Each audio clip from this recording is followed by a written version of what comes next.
Welcome to Southern Fried Asian. I am your host, Keith Chow. On today's episode, we have a very special guest.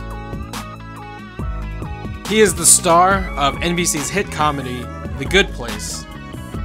Manny Jacinto will be joining us on the pod today. Now, Manny's actually from Canada, and he currently lives in Los Angeles. Has no ties to the South, but he plays a Southern Fried Asian on TV.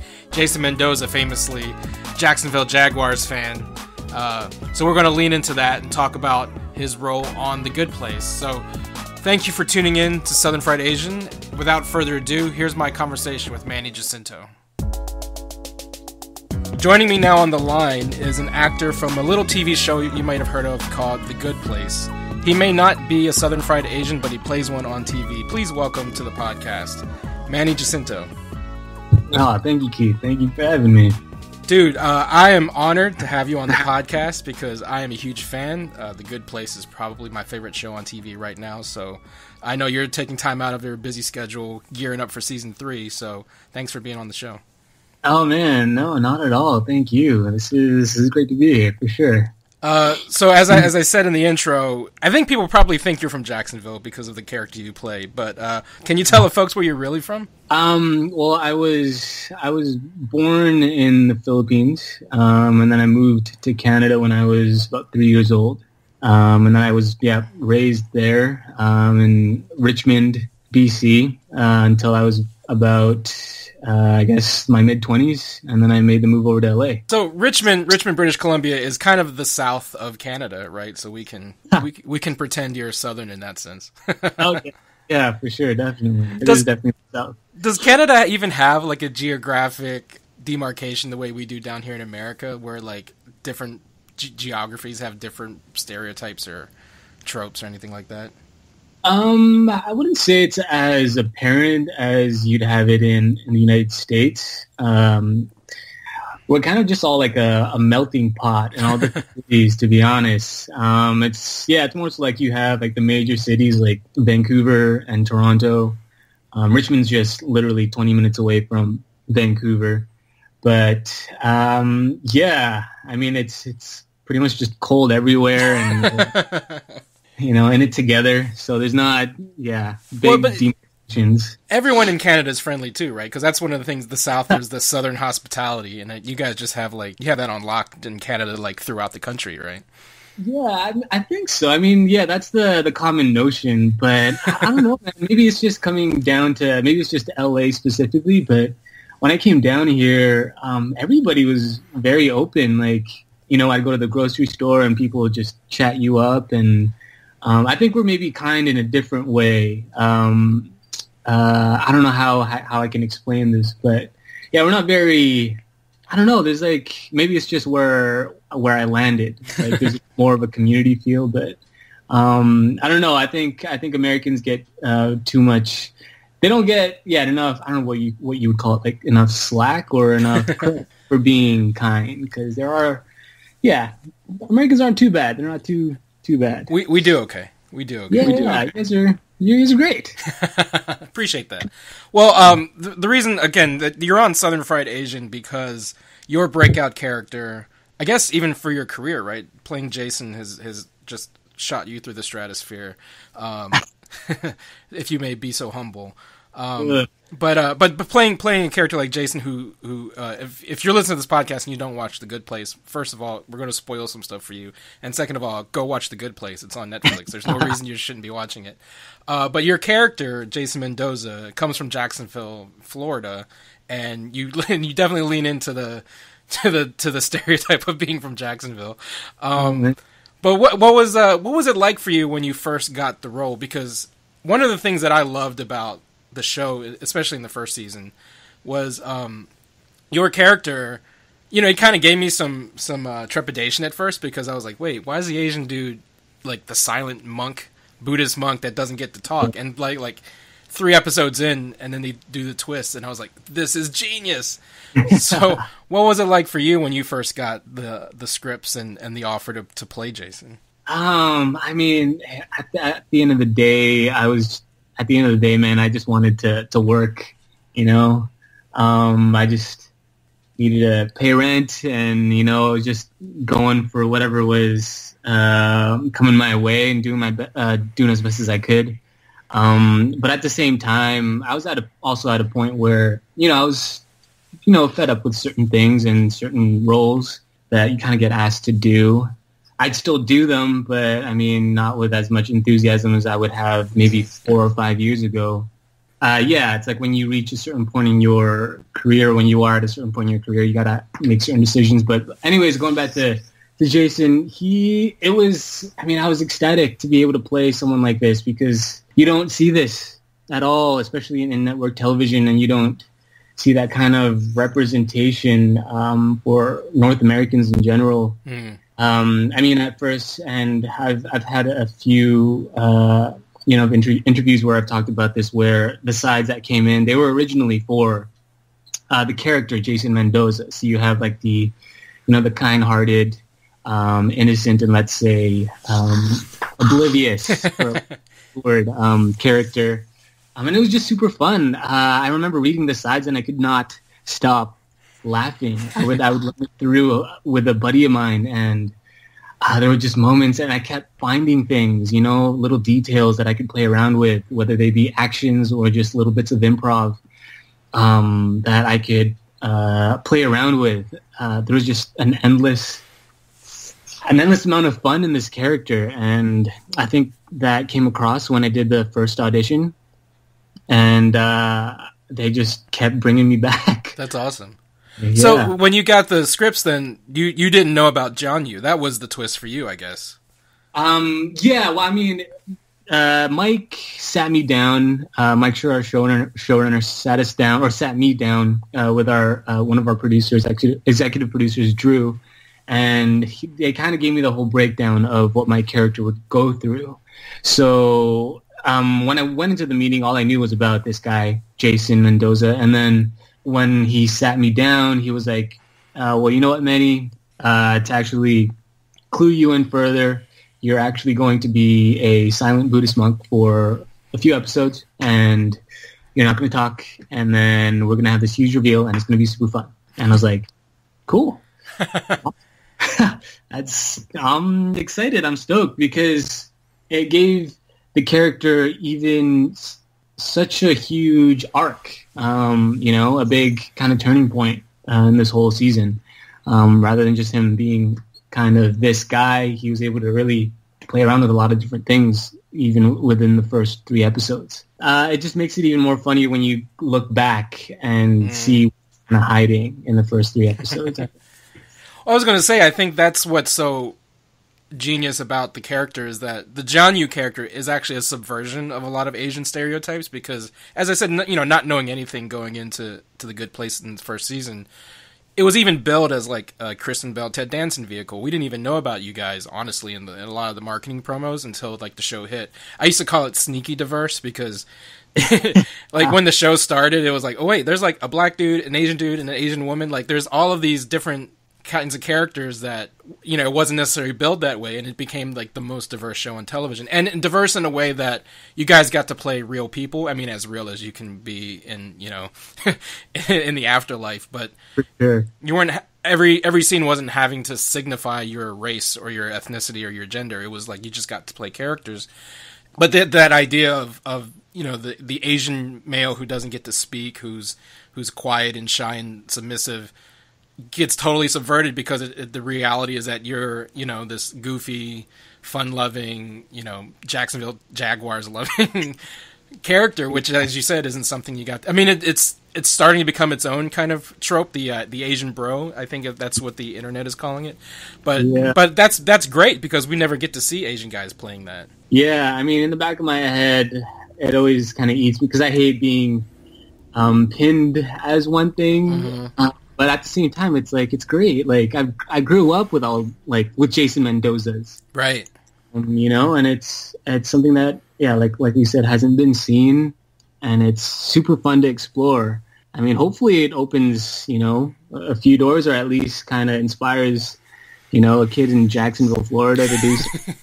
How much research did you have to do though to nail the Jacksonville bit? Because like as you said, you grew up with a lot of Jason Mendoza's. I mean, I think we come from a similar generation where we love hip hop, we love basketball.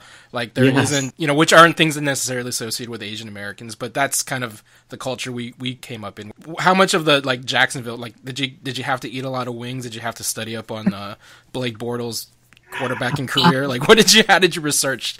I kind of just went along I kind of just did it as we went along, because I think nailing down the character's personality and the way he moved, the way he spoke was a little bit more important than trying to study Jacksonville in itself, or like the Jaguars and the teams. There was one point where I started looking at the rosters and like researching Blake Bortles and stuff, but I was like, no, this isn't what's important. It's mainly just finding his kind of personality, and I would definitely like it's a process, and it's always a process of tweaking him and finding kind of the right rhythm throughout the first season. And I mean, I'm just lucky that things aligned, and Mike liked what I was doing, and hopefully the audience members the fans keep watching because they like what Jason Mendoza is all about. But I wouldn't say there was too much research in the facts, but more so his characteristics. Well, I bring it up because you've become kind of the adopted son of the city of Jacksonville, because when I think part of the reason Mike wrote Jason as a Jaguars fan is because, I mean, that's just funny because the Jaguars typically didn't have fans for a long time. And the fact that, there's this one dude who's so dedicated to such a bad team. I'll tell you what I want to know right now before we go any further. Did the Jacksonville Jaguars win the Super Bowl last year? Oh. You're serious? No. Will they ever win the Super Bowl? Jason, I can't predict the future. But no, they won't. Okay, well, I just have like 12 more Jaguars questions. No, you don't. Hey, Janet. Hi there. Do you have something shiny Jason can play with? And then somehow, during the second season of the show, they actually got good. They were like this close to becoming... to getting to the Super Bowl, and you got invited to go to Jacksonville. What was that experience like? That must have been crazy. That was unreal. It was all the feelings. It was unreal. It was exciting. It was scary. Just because when I went down there, I almost had almost like an identity crisis because I didn't know whether to be like Manny Jacinto or Jason Mendoza. So it was like at times when I was just by myself, like say in my hotel room, I could just be, myself like Manny. And then when I was out there at the stadium and with all these people, like the Jason Mendoza definitely came out. and then it was cool because some people, fans of the show, did recognize me. And then, once they did, it was like, full on Jaguars rule, Duval.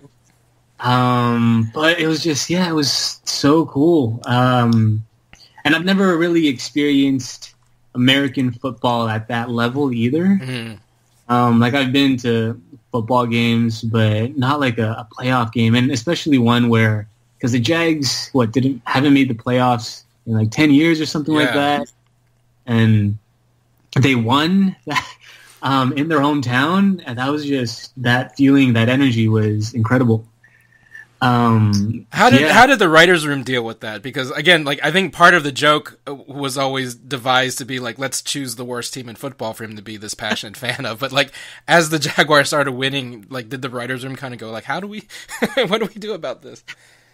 I don't know. I mean, I think they'll try and I don't know what they're going to do for this next season. Because like they're good now, but like Blake Bortles isn't a joke anymore. How's that? He can't be a punchline. What's that going to do? Yeah, it's so interesting to me, but I don't know. I guess I mean they're smart and they're geniuses. They'll adjust and incorporate it, I'm sure, somehow into this next season. But it was just it's just so funny being there. And I think that's what gives him so much more heart as a character. The fact that he's just 100% committed to this team that everybody thinks is horrible, you know? And I think that just gives him so much more, credit in terms of like loyalty and kind of who he is. Yeah, I mean, it definitely is an expression of his character, and it comes through in the ways he is with Janet and with Tahani too, right? Like that, you do get that sense of commitment, and he's like a loyal puppy. Like whatever he finds, he's going to stick with, and that's what's great about the dynamic about the group, right? Like, do you guys have a name for your group? I don't think there's like an official name for the four of you yet, is there? Or five of you? Jason Mendoza would like to call him the Bobcats.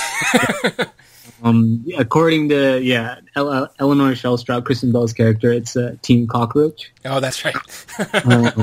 Yeah, but no, it's super cool. I love all those guys. Did you know going in just what kind of nerve the show was going to touch when you were like auditioning for it? I mean, I guess it had pedigree, right? It was like Michael Schur. I'm sure Kristen and Ted were already part of it when you were auditioning, but did you have any sense, like maybe when you were filming it, or that it was going to become this, cultural touchstone? It's one of the most talked about shows on Twitter, at least, right? Oh man, that's super cool for you to say. Thank you. I don't know. It's when you say that, it's honestly hard for me to believe that. Like no lie.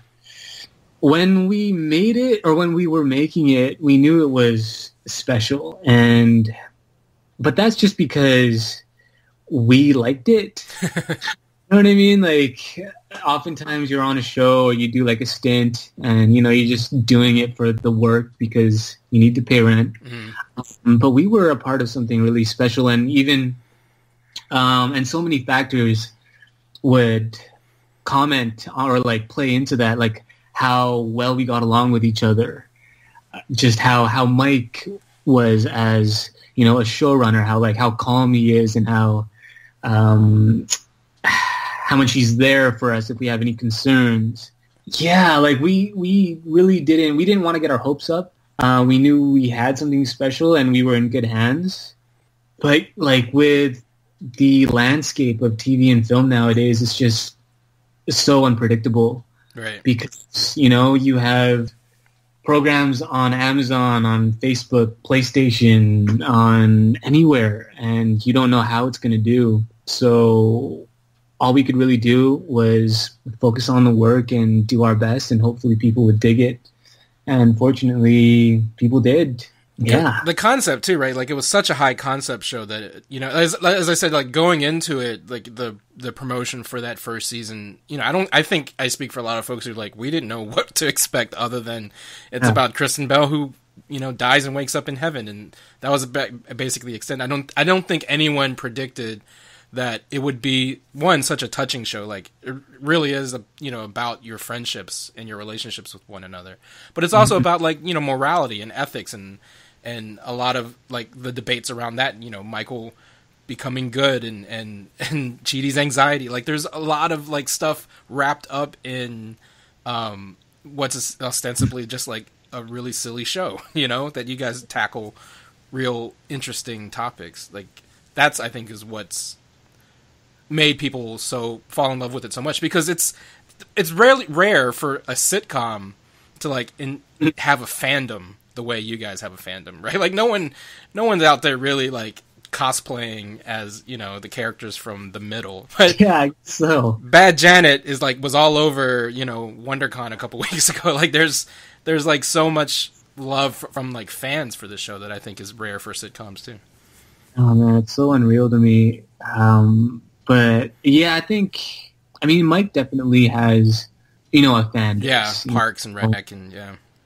And I mean, everything that he's done previous, it was not like this. It was, I wouldn't say typical because it was far from typical, but you're able to reset every episode, and it's kind of like a new adventure every time.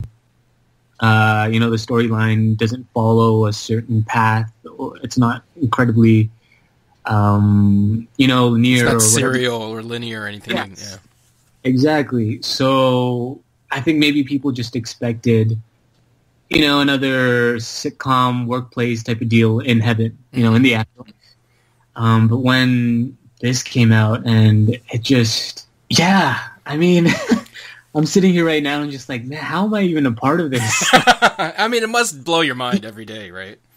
Yeah, I mean, I go to work and film with these guys, and I don't ever take it for granted because, it's unreal what I get to do and the people that I get to do it with. I mean, for a lot of you guys too, this is your first like real kind of ongoing role. I mean, other than Kristen and Ted, I mean, even for William, for Darcy, for Jamila, these are basically your. I mean, a lot of you guys have been acting for a long time, but this is your first, series cast regulars, and not just like you were saying earlier, the one-off where you play like the dead body or whatever.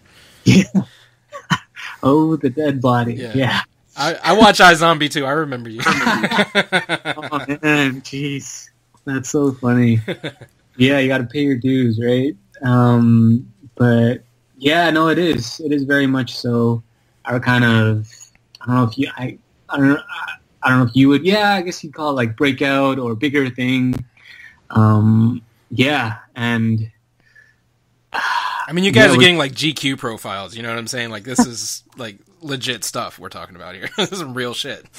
Real to me. Oh man, we're just a bunch of babies trying to figure out how to keep our jobs so that we can keep going. To be honest, and yeah, like we also have like Kristen and Ted as mentors too. If we have any questions or if we have any concerns, like they're always there to help, and they're always open towards helping us out if we're uncomfortable with something, or if we don't know how to conduct ourselves like at an event or this.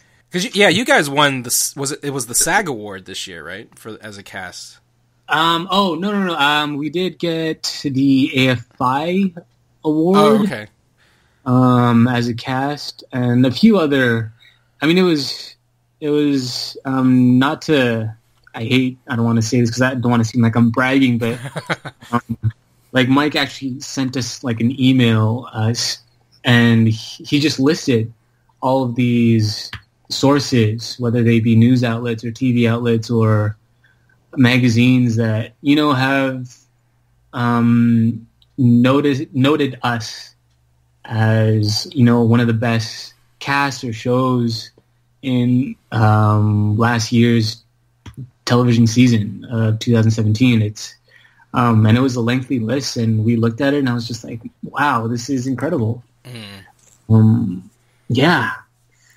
Because one of the other great things about the show, and I promise I don't, I didn't want to make this whole podcast about The Good Place, but one of the other cool things, you mentioned the word reset earlier, but what's interesting about the show is that you basically, in 2 seasons, you've already played 400 some versions of Jason. And like it's the kind of show that tops itself every episode, and each season finale, it's like, what are they going to do now? I think you guys are just now ramping up for season 3. What do you guys, what is that like now that you're kind of diving back into the show? I mean, it's good to be back for one. With Mike and the writers, they tend to keep things pretty low key, even within the cast. Or maybe it's just me; they just don't tell me anything. So I can't ask for spoilers, right? No, like I don't know anything, dude. Because I'm not even in the loop. You're going to show up here tomorrow, and you're going to jump off this thing and dance a little bit, and you'll be all right. But oh wait, so there's going to be dancing in season 3? Like I've said too much. Oh no. There's always a bit of dancing every now and then. Because you're a dancer, right? Like that's part of your background, isn't it? Yeah. I mean, they incorporated that. As in your character too. Yeah, as Jason, as a dance-loving DJ from Jacksonville, Florida. Yeah. No, it is still a huge part of my life and of how I grew up. So, yeah, I'm so lucky that they put that in, because it's so fun to play with that. It's interesting that you bring up how much they keep you guys in the dark, because one of the videos that went viral a couple years ago was I think it was Kristen filming it or something, but it's Mike telling you guys the twist for the first season finale. And, yes, and like you guys are so like my favorite part of that video is you guys are so riveted to just him telling you like the setup. That just shows what a great storyteller Mike Schur is, because he's just literally, saying, here's what's, and then this, and this beat, and that beat, and you guys are just like, I think Jamila's like playing with her hair, Darcy's like covering her face. It's amazing.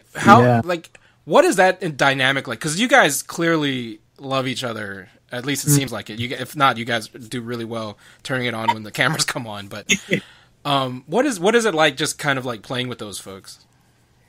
It is just, it's like, I don't know how you describe it. It's, like going to school with a bunch of your friends. Like, I don't know.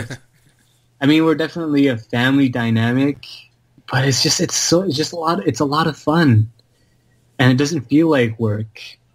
And I think that energy just comes off on screen, and that's why it gives the show a little extra, I don't know, special energy, because of the fact that we just have fun with each other. Mm-hmm. Yeah. And I mean, like going back to the point where a lot of us haven't really done anything huge. When you get into something like this, a lot of us still are, I'm sure, get nervous, get in our heads. We get insecure about things, but with Ted and Kristen and all of us, we make it such an open and fun environment that we're able to be ridiculous and look dumb, stupid, or whatever you want to call it. There's no proper way to describe the feeling. I think it's just super fun and weird, really, really weird. I can't imagine how weird it is. I mean, again, you have become the internet's boyfriend. I know that was something that was not necessarily on your career radar when you started out. How has it been, kind of like the fan interaction? And this goes beyond just The Good Place, but just like you have a bunch of followers on Twitter, and as I said earlier, The Good Place does get tweeted about a lot on the nights that the show airs. What is it like, just kind of like having a fan base and interacting with fans? And again, knowing what you represent as an Asian American, or I guess an Asian North American, but just that kind of like that representational aspect too, of like having a character like Jason be something that people, as you said, like if I'm a Filipino kid in Jacksonville, I actually get to see myself on TV, which is not, common. I mean, it is. But anyway, interactions with people, when I run into them like face to face, it's always very, very surprising. It's not something I expect, but I'm always grateful for it and thankful for it. And I think some of the most heartfelt or meaningful interactions are, on Twitter, where people would message me, and it can be as simple as a thank you.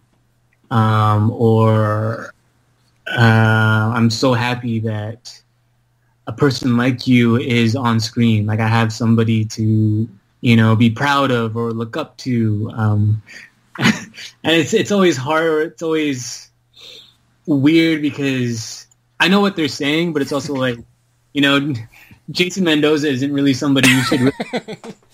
But I get the bottom line of what they're talking about, because it does mean a lot, and I've never had that being in this industry or within the arts. I've never had really somebody I can look up to in terms of kind of who I was, like, until or there was some people, but it was very rare and very sparse. Like I've talked about it before.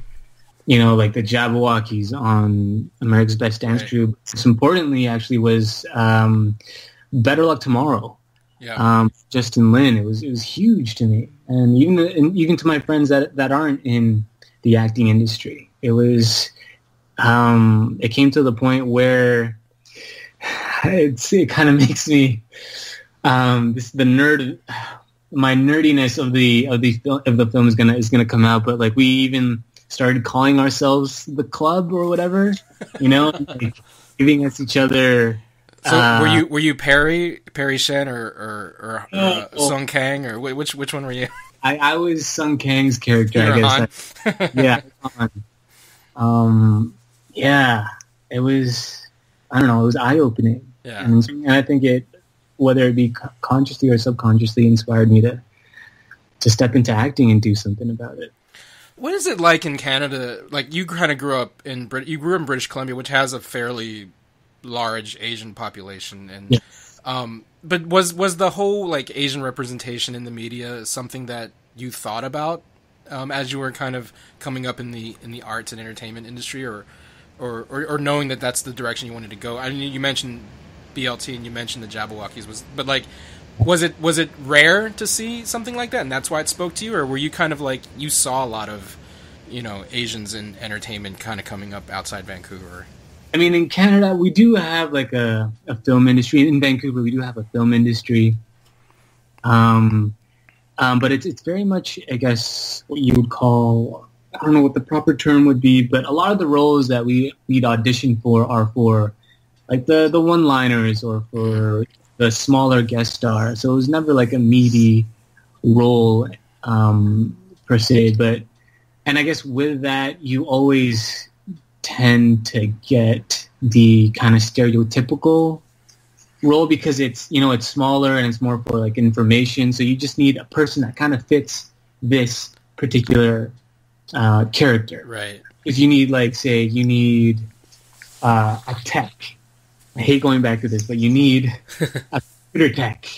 And obviously, when you say computer tech, unfortunately, most of the time you think, Asian or smart, minority. And those were the kind of roles that would come up most of the time because those were the roles that we would get. We weren't able to get these roles where you're able to stay in for a whole season or a whole series and play around with the true motivations and emotions of a person in general. So a lot of that did come up, and I hated it so much. And it kind of became a huge motivating factor for me. Because at the time there is a smaller kind of Asian community, and of the guys that I knew that were acting, that were within my generation or kind of pool, you'd call it, a lot of them were leaving. They were going to Hong Kong or some part of Asia and they were trying to make it big there. Right. And nothing wrong with that. I get it. Like, and that's how a lot of people back in the day did it as well, like with Bruce Lee and K-pop stars that we have now. But I was like, no, I need to represent. I need to be here and do something about this because it's not right. And I mean, relatives of mine would always tell me, go back to the Philippines and make it big over there. You're not going to be able to do anything in North America because that's just not the way it is. But I was like, no, like I can't. It was tough because I didn't really have anybody to model myself after, and I didn't know if it was a sure thing that anything would happen. But I knew for sure that I didn't want to go to Asia and maybe possibly make it, but also know that, hey, I didn't give it a shot here in the States or in Canada. Sorry, that was long-winded. No, not at all. I mean, I think that's kind of the experience, right? Being an Asian actor or performer in the West, anywhere in the West, right? That there's a lot of lack of opportunity. You mentioned the types of auditions you used to get, and since we talked about Better Luck Tomorrow, Perry Shen used to say that when his agent would send him scripts from like Law and Order or something, it's like, oh, this must be the Chinatown episode, because otherwise they wouldn't have no need for me, And that's kind of the box they put a lot of Asian actors in. Like, we'll bring you in for the Yakuza episode, but that's as far as you'll get. You don't get to play any kind of character with depth or character that grows or has storylines. Yeah, No, for sure. Is- Man. Is there a type of role that, I mean, kind of thinking beyond The Good Place, is there a type of role or maybe a filmmaker or other actor that is on your like bucket list to work with? I mean, you get to work with a legend every day in Ted Danson, but who else is like on your bucket list of like, I want to work with that guy? And maybe if they listen to this podcast, they'll give you a call. Who knows? Right now I'm at a point where it's just like I would love to do anything other than Jason Mendoza, but I don't know. It's. I mean, I've always really looked up to guys like, I mean, within the Asian community, like John Cho. Maybe I can play like John Cho's brother or little brother or something. Guys like with Daniel Day Kim. I mean, but in terms of like a role, I don't know. It's like, maybe it's because I'm not superstitious, but if I say it out loud, don't want to jinx it. At the end of the, I mean, I'd love to do anything from a cool indie by like 824, because I just love all the films that they come out with, or a Marvel movie. I was gonna say, would you ever play a superhero character? Yeah, I wouldn't mind it. I mean, I'd love to. I'd love to do it. I think. Like, it's all right. I'll be a superhero for the next 10 years. It's all good. Well, you mentioned Daniel Day Kim, and you actually guested on The Good Doctor this year, didn't you? Yes. Yeah, I was gonna go into that a little bit, and I was able to do that. Unfortunately, I didn't get to meet him because I think he was filming Hellboy at the time. But oh man, that was an incredible experience. That was super cool. But yeah, to be able to be in a scene with him or act with him, I'm sure I could learn so much. Yeah, I know there's just so much I still want to do. Yeah. Well, you're still that's kind of the crazy thing too about this whole Good Place stuff, is that you're still at the beginning of the career, and you have, so much ahead of you, and, not to jinx anything, of course, right? But, that's kind of the beautiful thing. And for all of your fans and the people who are going to follow you beyond The Good Place, because, I mean, we hope The Good Place lasts for seasons and seasons and seasons, of course, but to want to stretch yourself and play other types of roles, I think that's the beautiful thing about being in that kind of position, right? Because as we were just talking about, as an Asian American actor, you don't usually often get that luxury. Yes. So. I mean, that's why I look up to guys. I give a lot of props to guys like Daniel, who's, he has his own production company, and he's making content for other people, whether it be within the Asian community or not. He's creating, or guys like Justin Chan, he's making things happen, or like Wong Fu, they're constantly making videos, content, putting Asian faces out there. There's only so much that I could do as an actor, but I have so much respect for the creators and the producers and the guys on the other side of the camera. Do you foresee that maybe as something that you'd want to get into down the line, like producing and creating content, or is that too far down the line to think about? It is still, it is very far down the line, but I wouldn't put it past myself. I would love to, produce content, or even probably, make something out of thin air, if it really resonates with me. I just need to buckle down and put it on paper. That's awesome. Yeah. I mean, that's the only way things will start changing. Because I've had this conversation before, and we can't expect the 40-year-old white man to write stories about us. It's going to be us telling our own stories that'll open people's eyes and resonate with other people. That's the only way, really. So yeah, that's for sure. That's for sure. What we usually end the podcast on is talking about everyone's favorite food, because Southerners and Asians both love food. But since you're not technically a Southerner, I wanted to rephrase this segment a little bit and say, what was the best thing you ate when you were in Jacksonville? What's the best thing I ate when I was in Jacksonville? Oh man. How many wings did they give you? Is what I'm asking. Oh jeez. Well, the cool thing, I guess the most interesting thing that I ate in Jacksonville was during the game. They had all the, I guess, green colored food items. They had like green frozen yogurt, a green burger, everything that was green. So I don't know if I'd say it was the best thing I've ever eaten, but it was definitely the most, I don't know, the coolest thing or the most interesting I've ever put into my mouth. Say like that. But yeah, it was, I mean, it just goes to show like how crazy their fan base is. Yeah, I think, I mean, that's the only thing I can come up with off the top of my head. Yeah. All right. Well, on a more serious tip, is there a food that takes you back to Richmond when you like that you miss when you're in LA and you're like, man, I just want to go home and have this?